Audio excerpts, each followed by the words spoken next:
గుంటూరులో ఇలాంటి ఘటనే జరిగిన నేపథ్యంలో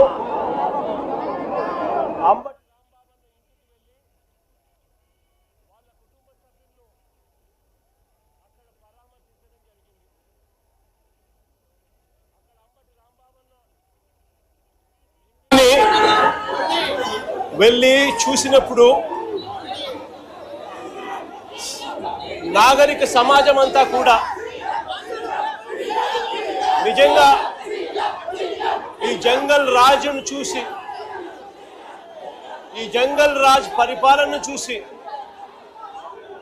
నాగరిక ప్రపంచం అంతా కూడా తల వంచుకునేలా చంద్రబాబు నాయుడు గారు చేశారు.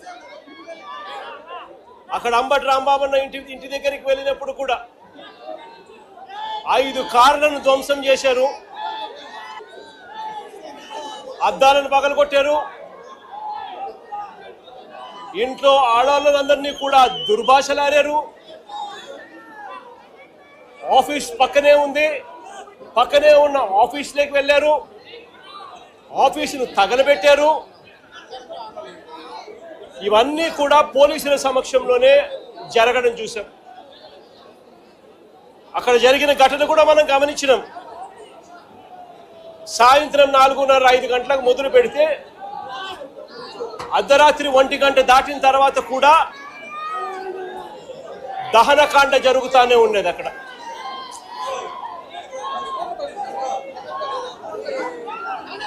అక్కడ జరిగిన జంగల్ రాజ్ కార్యక్రమంలో భాగంగానే మళ్ళీ ఇక్కడ అంబటి రాంబాబన్న విషయంలో, ఇక్కడ మళ్ళీ జోగి రమేష్ విషయంలో కూడా అదే పరంపర మళ్ళీ మరుసటి రోజు కేవలం చంద్రబాబు నాయుడు గారు అనే వ్యక్తి తాను నిస్సిగ్గుగా అబద్ధాలు ఆడుతూ ఉన్నాడని, తాను నిస్సిగ్గుగా ప్రజలను పెడదోవ పట్టించాడు అని సాక్షాత్తు సిబిఐఏ, మేం కాదు, సాక్షాత్తు సిబిఐఏ చంద్రబాబు నాయుడు గారు చెప్తా ఉన్న అబద్ధాలను తేటతెల్లం చేస్తూ సిబిఐ ఛార్జ్షీట్ దాఖలు చేసింది. చంద్రబాబు నాయుడు గారు ఇంతకు ముందు వరకు కూడా చెప్తా వస్తా ఉన్నట్టుగా జంతువుల కొవ్వు కానీ, గొడ్డు మాంసం కొవ్వు కానీ, పంది కొవ్వు కానీ, చేప నూనె కానీ కలిసింది నూనెలో, అటువంటి మాంసాహారం కలిగిన ఆ నూనెను లడ్డూ తయారీలోకి వాడి వెంకటేశ్వర స్వామి భక్తుల మనోభావాలను దెబ్బతీసే విధంగా చంద్రబాబు నాయుడు గారు అన్యాయమైన దుష్ప్రచారం చేశాడు. నిజంగా ఎంత అన్యాయమైన దుష్ప్రచారం చేశాడు అనంటే, చంద్రబాబు నాయుడు గారు ముఖ్యమంత్రి కానంత వరకు కూడా వెంకటేశ్వర స్వామి ప్రసాదాన్ని ఎవరైనా ఇస్తే కళ్ళు మూసుకొని 2 కళ్ళకు ఇలా అద్దుకొని ఇలా తినే పరిస్థితి నుంచి వెంకటేశ్వర స్వామిని అగౌరవపరిచిన వ్యక్తి ఎవరైనా ఉన్నారు అని అంటే అది చంద్రబాబు నాయుడు గారే. వెంకటేశ్వర స్వామి ప్రసాదాన్ని, ఆ ప్రతిష్టను దిగజార్చిన వ్యక్తి ఎవరైనా ఉన్నారు అని అంటే అది చంద్రబాబు నాయుడు గారే. ఒక అబద్ధాన్ని క్రియేట్ చేసి, ఆ అబద్ధానికి రెక్కలు కట్టి, ఆ అబద్ధాన్ని దుష్ప్రచారం చేసి కేవలం రాజకీయాల కోసం దేవుడిని కూడా వాడుకున్న వ్యక్తి ఎవరైనా ఉన్నారు అని అంటే ఈ ప్రపంచంలో అది ఒక చంద్రబాబు నాయుడు గారు మాత్రమే. నిజంగా సిబిఐ ఇలాంటి చంద్రబాబు నాయుడు చేస్తా ఉన్న ఈ అవాస్తవాలన్నీ, చంద్రబాబు నాయుడు గారు చెప్తా ఉన్న ఈ అబద్ధాలన్నీ కూడా అబద్ధం అని చెప్పి తేల్చింది. సిబిఐ ఫైల్ చేసిన ఛార్జ్షీట్లో ఏకంగా NDDB, national dairy development board research institute సంబంధించిన lab report, NDRI national development research ఇన్స్టిట్యూట్కి సంబంధించిన ల్యాబ్ రిపోర్టు, ఈ 2 కూడా కేంద్ర ప్రభుత్వ సంస్థలు, రీసెర్చ్ ఇన్స్టిట్యూట్స్. వీళ్ళు చేసిన శాంపుల్స్ అన్నీ కూడా, ల్యాబ్ అనాలిసిస్ అన్నీ కూడా చంద్రబాబు నాయుడు గారు ముఖ్యమంత్రిగా ఉండగా, చంద్రబాబు నాయుడు గారు టీటీడీ ఈఓ, చంద్రబాబు నాయుడు గారు మనిషి టీటీడీ ఈఓగా ఉండగా, చంద్రబాబు నాయుడు గారి హయాంలో సేకరించిన ఈ నమూనాలు ఇవి సిబిఐ వాళ్ళ ఆధ్వర్యంలో ఎన్డీడీబీకి ఎన్డీఆర్ఐకి పంపించి ల్యాబ్ రిపోర్ట్లు అక్కడి నుంచి వచ్చి ఆ ల్యాబ్ రిపోర్ట్లలో నిర్ధారణ అయింది ఎటువంటి జంతువుల కొవ్వు లేదని, ఎటువంటి గొడ్డు మాంసము కొవ్వు లేదని, ఎటువంటి పంది కొవ్వు లేదని, ఎటువంటి చేపల నూనె కూడా కలవలేదు అని చెప్పి సిబిఐ ఏకంగా ధృవీకరించి సర్టిఫై కూడా చేసింది. ఆ ఛార్జ్ షీట్లో సిబిఐ అదొకటే చెప్పలా. సిబిఐ ఆ మాట చెబుతూ సిబిఐ ఇంకొకటి కూడా చెప్పింది, ఇంతవరకు చంద్రబాబు నాయుడు గారు దిగజారిపోయి టీటీడీ చైర్మన్లుగా ఉన్న వైవి సుబ్బారెడ్డి గారిని కానీ, భూమన కరుణాకర్ రెడ్డి గారిని కానీ, వైఎస్ఆర్సీపీకి సంబంధించిన హయాంలో వీళ్ళిద్దరూ టీటీడీ చైర్మన్లుగా ఉన్నప్పుడు వీళ్ళు ఎటువంటి అన్యాయాలు చేయలేదు అని, వీళ్ళు ఎటువంటి తప్పులు చేయలేదు అని కూడా సిబిఐ నిర్ధారించి వీళ్ళ పేర్లు కూడా కనీసం ఛార్జ్ షీట్లో కూడా పెట్టలేదు. వీళ్ళల్లో ఎవరిని కూడా అరెస్ట్ చేసే కార్యక్రమాలు కూడా జరగలేదు. అంటే సిబిఐ వీళ్ళందరికీ కూడా క్లీన్ చిట్ కూడా ఇచ్చింది ఈ ఛార్జ్ షీట్ నేపథ్యంలో. ఇది ఒకటే కాదు సిబిఐ చేసింది. ఆ సిబిఐ ఛార్జ్ షీట్లో వాళ్ళు వేసిన అదే ఛార్జ్ షీట్లో ఒక ముఖ్యమైన అంశం ఏమిటి అని అంటే, ఈ ఛార్జ్ షీట్కి సంబంధించి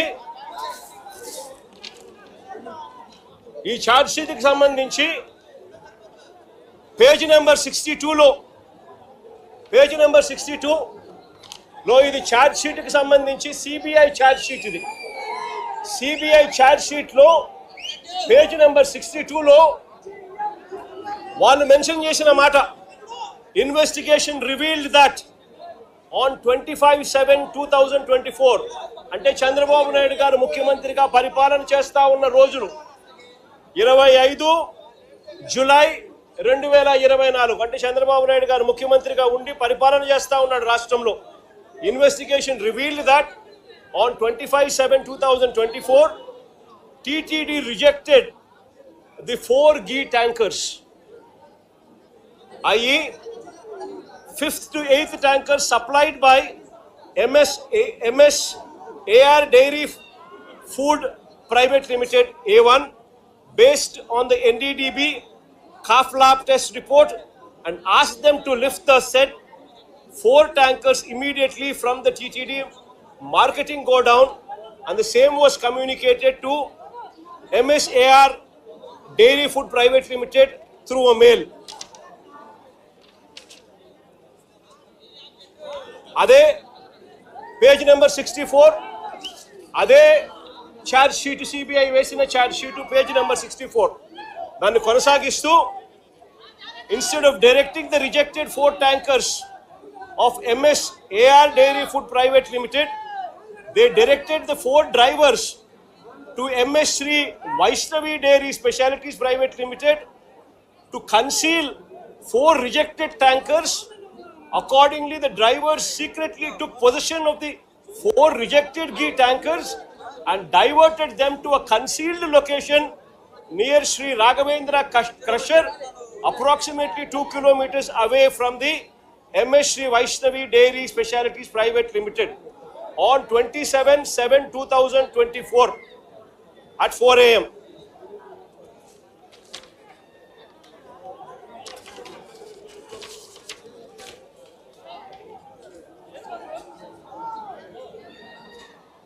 ఛార్జ్ షీట్లో పేజ్ నెంబర్ 44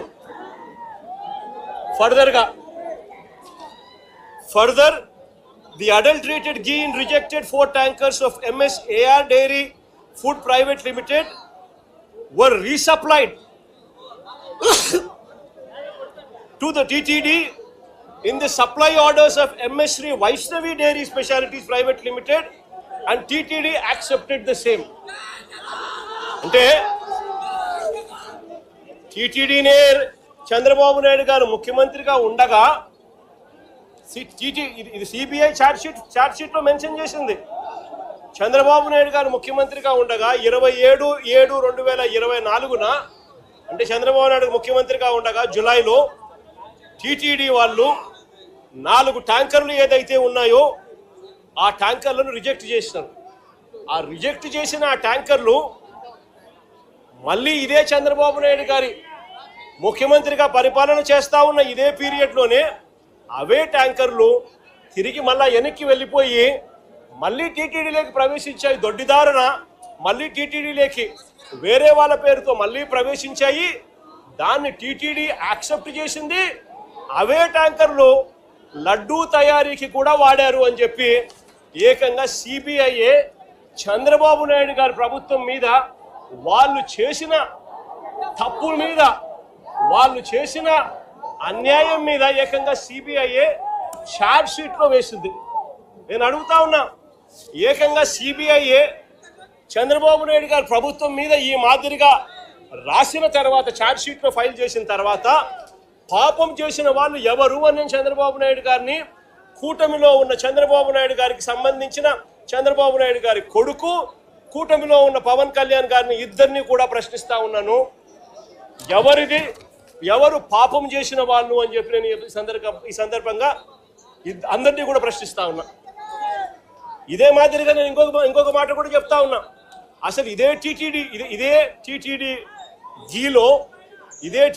గీలో ఎవరు చెప్పారండి దీంట్లో జంతువుల కొవ్వు ఉందని, గొడ్డు మాంసం ఉందని, పంది కొవ్వు ఉందని, చేపల నూనె కలిసిందని ఎవరు చెప్పినారు? సిబిఐ చెప్పిందా? ఎన్డీడీబీ రిపోర్ట్లు చెప్పినాయా? ఎన్డీఆర్ఐ రిపోర్ట్లు చెప్పినాయా? ఏ ల్యాబ్ రిపోర్ట్లు చెప్పినాయండి?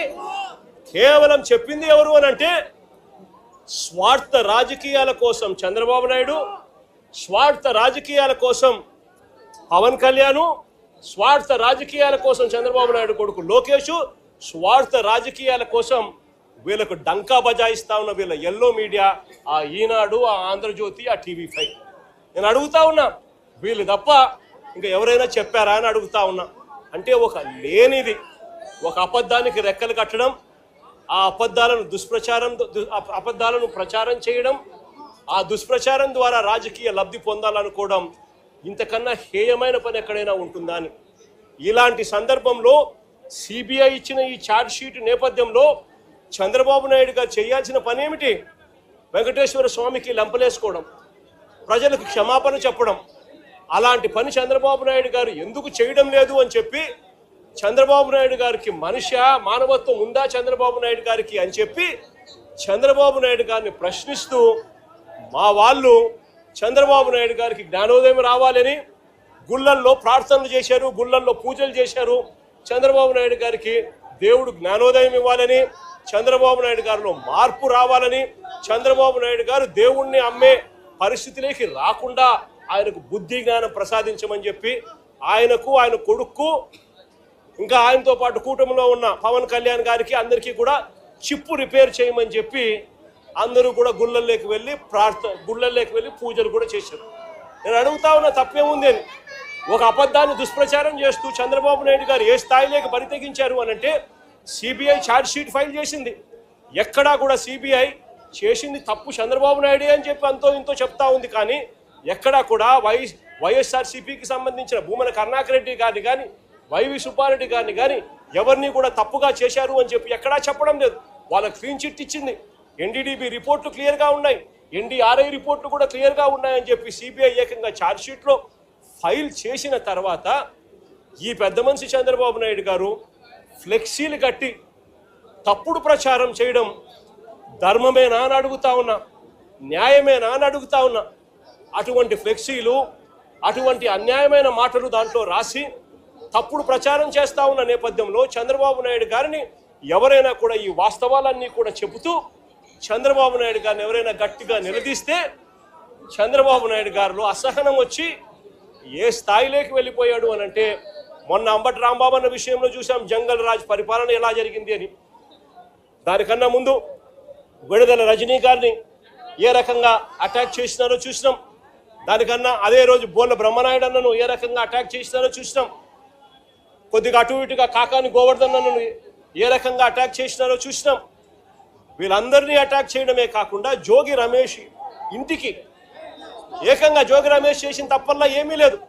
చంద్రబాబు నాయుడు గారిని, ఆయన కొడుకును, వీళ్ళందరినీ కూడా ప్రశ్నిస్తూ మీ చిప్పు రిపేర్ చేసుకోండి అయ్యా, ఇంత అన్యాయమైన పని మీరు చేస్తూ ఉన్నారు, ఇది ధర్మమేనా అని చెప్పి అడిగాడు. అంతకన్నా ఇంకా ఏమో చేసి అడిగింది కూడా లేదు.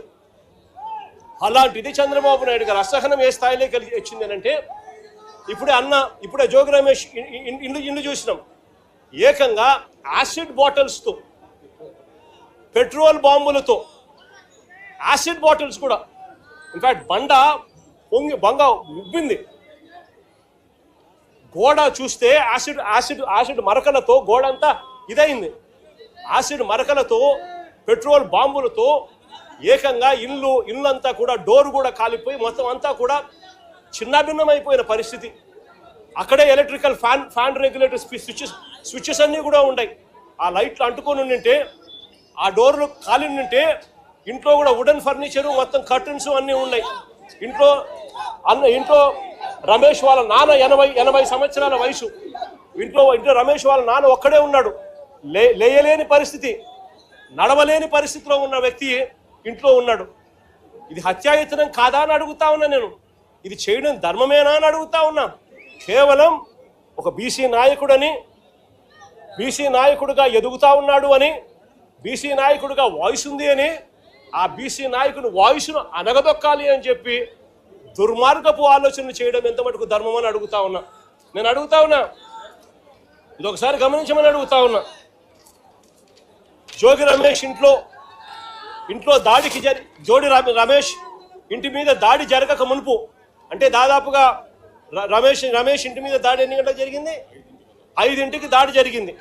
5ంటికి దాడి జరిగితే ఆ దాడికి సంబంధించి పోలీసులు, చంద్రబాబు నాయుడు గారు, తెలుగుదేశం పార్టీ వ్యక్తులు ఏ రకంగా కాన్స్పిరసీ రచించినారు అనే దానికి ఇదిగో చూడండి. ఇది 2 గంటల ప్రాంతంలో తీసిన ఫోటో. అంటే ఇదే సర్కిల్లోనే ఇక్కడ DCP Gundam Ramakrishna, Telugu Desam party leader Bommasani Subbarao, CI Ibrahimpatnam Chandrasekhar, వీళ్ళు ముగ్గురు కూడా ఇక్కడే సర్కిల్ దగ్గర రచిస్తూ ఉన్నారు. ఏ రకంగా హత్య చేయాలి, ఏ రకంగా ఇండ్లను కాల్చేయాలి, ఏ రకంగా వాళ్ళ ప్రాపర్టీలు ధ్వంసం చేయాలి, హత్యా ప్రయత్నం ఎలా చేయాలి, పోలీసులు ఎలా సహకరించాలి అని చెప్పి ఏకంగా పోలీసులే తెలుగుదేశం పార్టీ కార్యకర్తలతో, నాయకులతో ఈ మాదిరిగా కలిసి 1 గంటకు 2 గంటలకు ఆ ప్రాంతంలో జరిగిన ఘటన ఇది తీస్తూ ఉన్నారు. ఇది సుబ్బారావు తెలుగు చంద్రబాబు నాయుడు.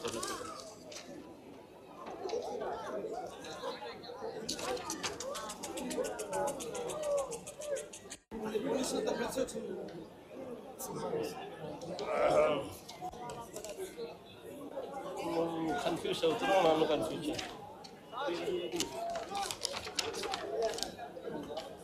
ఇదే సుబ్బారావు, చంద్రబాబు నాయుడు గారు కొడుకు లోకేష్. ఈ మాదిరిగా కాన్స్పిరసీ రచించి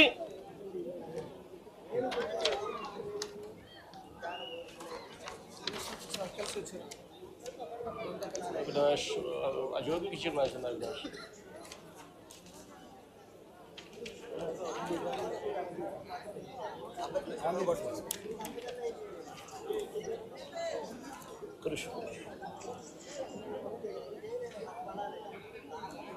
ఈ మాదిరిగా కాన్స్పిరసీ రచించి 5 గంటలకు ఆ ప్రాంతంలో ఏకంగా తెలుగుదేశం పార్టీ నాయకులను కూడా, వీడియో ఫుటింగ్ కూడా ఉంది, తెలుగుదేశం పార్టీ నాయకులు పోలీసులను కూడా వెంటబుచ్చుకొని ఏ రకంగా అందరూ కలిసికట్టుగా ఇక్కడికి వచ్చినారు అనేది వీడియో క్లిప్పింగ్ కూడా ఉంది మన దగ్గర.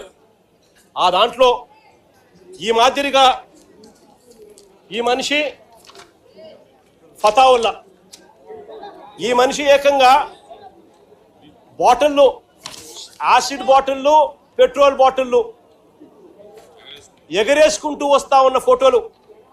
ఈ మనిషి విజయవాడకు సంబంధించిన తెలుగుదేశం పార్టీకి సంబంధించిన నాయకుడు. ఈ మనిషి ఏకంగా నిప్పంటిచ్చాడు పోలీసుల సమక్షంలోనే.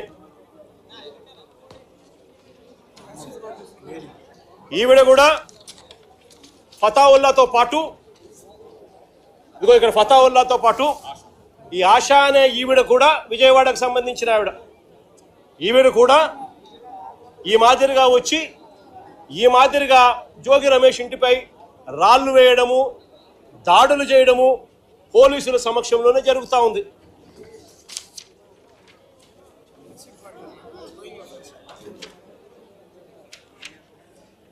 ఇదిగో ఫతావుల్లా విసిరేస్తా ఉన్న బాటలు.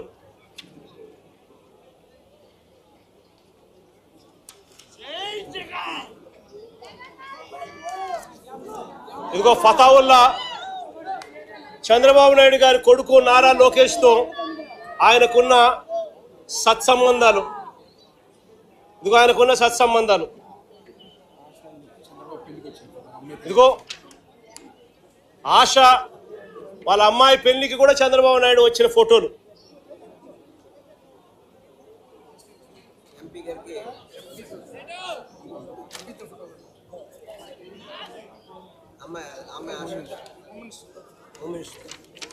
హోమ్ మినిస్టర్తో ఆశ. ఏదైనా చూసుకోండి. ఇదిగో ఆశ విత్ లోకేష్.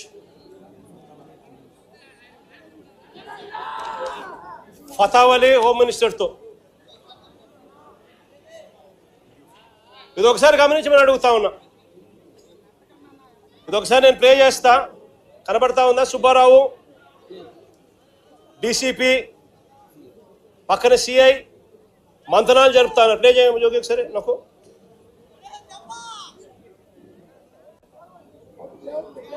ప్లే బట్టను.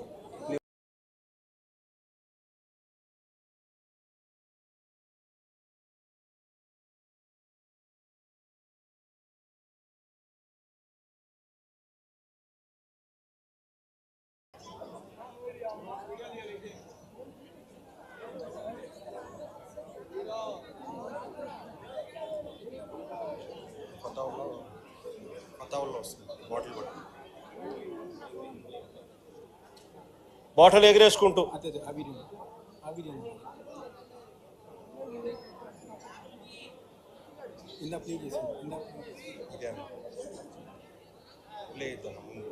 పోలీసులు వస్తుంది.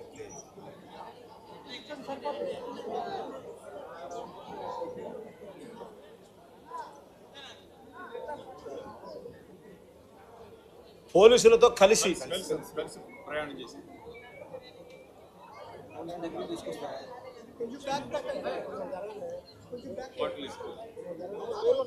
పోలీసులు ఏకంగా కలిసి, పోలీసులతో కలిసి వీళ్ళు రావడము, వీడియో క్లిప్పింగ్తో సహా బాటిల్ ఇసిరేసి కొట్టడం.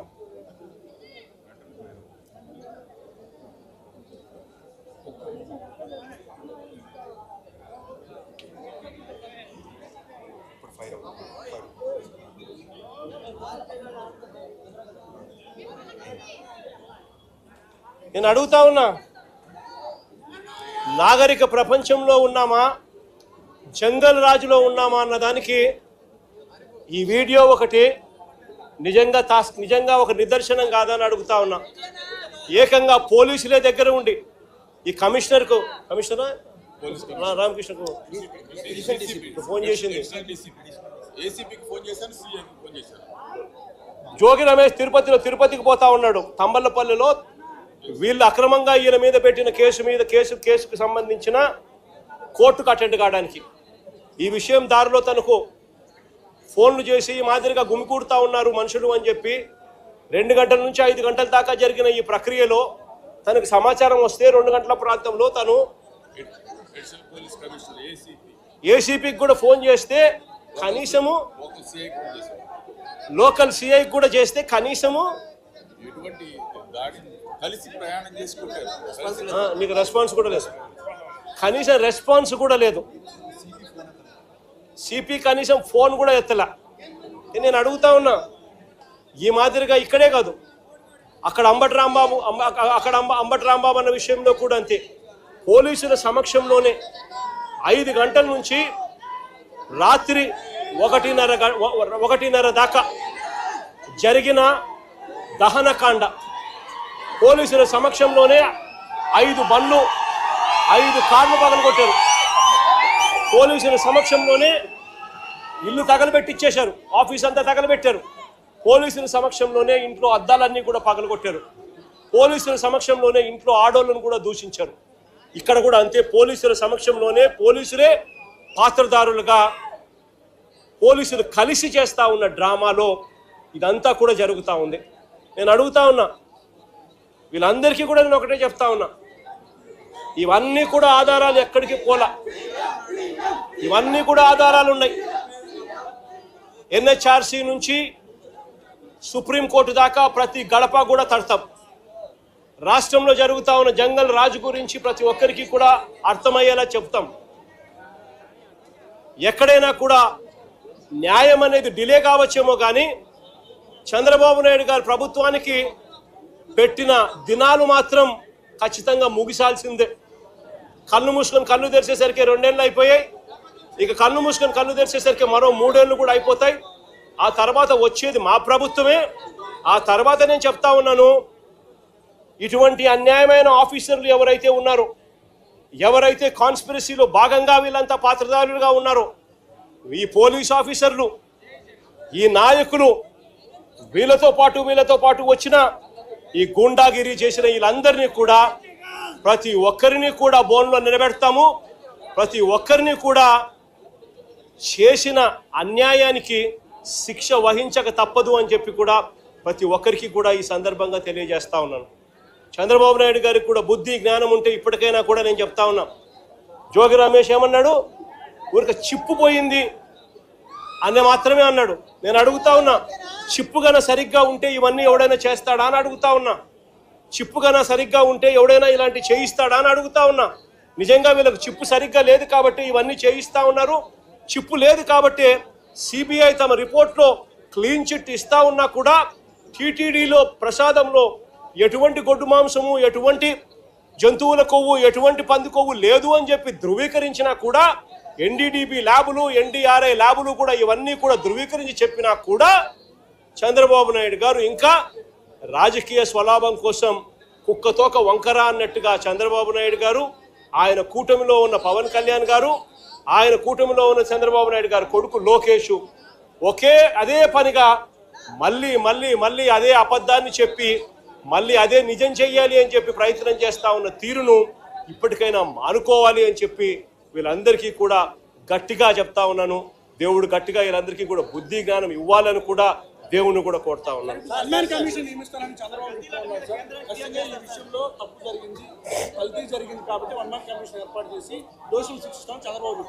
అదే చెప్తానబ్బా, ఏకంగా సుప్రీంకోర్టు సూపర్విజన్లో సిబిఐ పనిచేసింది. సిబిఐ అంతటి సిబిఐ రాలే దీంట్లోకి.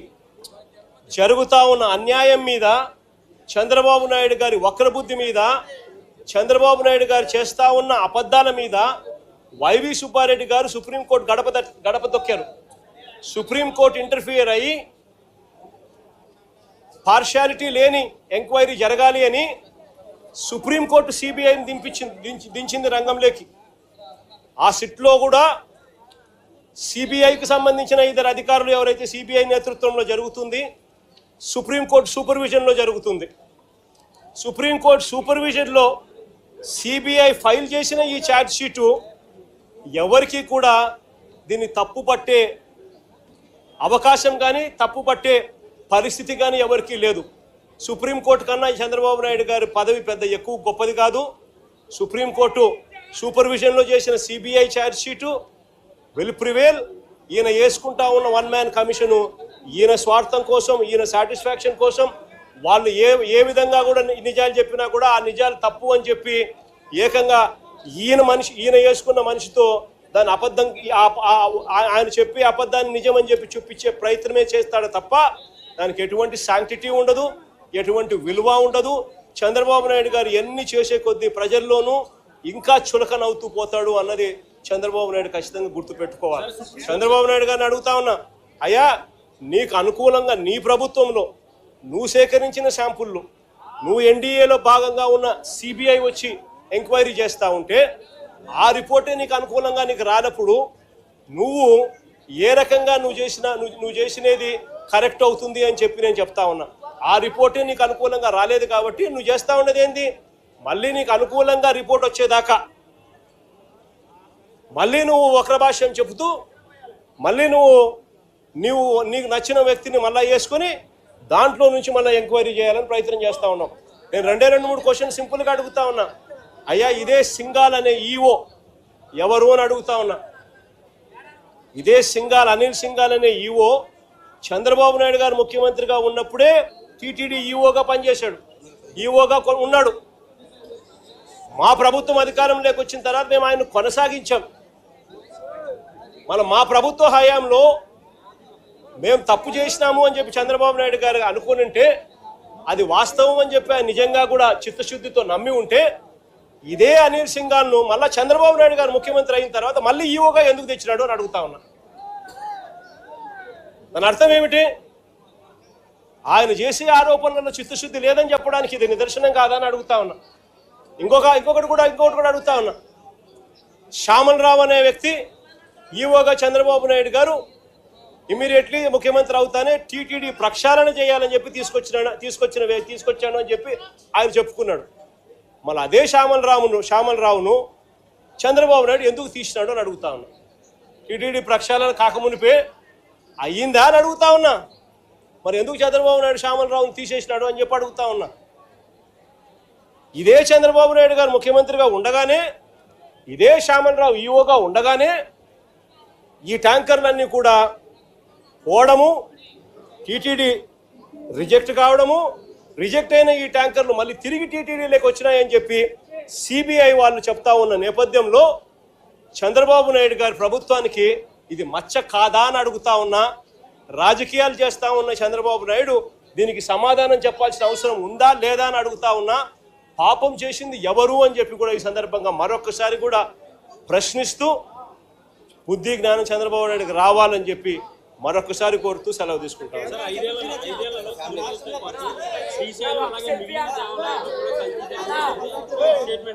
ఆశ్చర్యం ఏమిటో తెలుసా? చంద్రబాబు నాయుడు గారు జోగి రమేష్ మీద పెట్టిన కేసులన్నీ ఎన్నో తెలుసా? ఇప్పటి వరకు ఏకంగా 12 కేసులు పెట్టారు.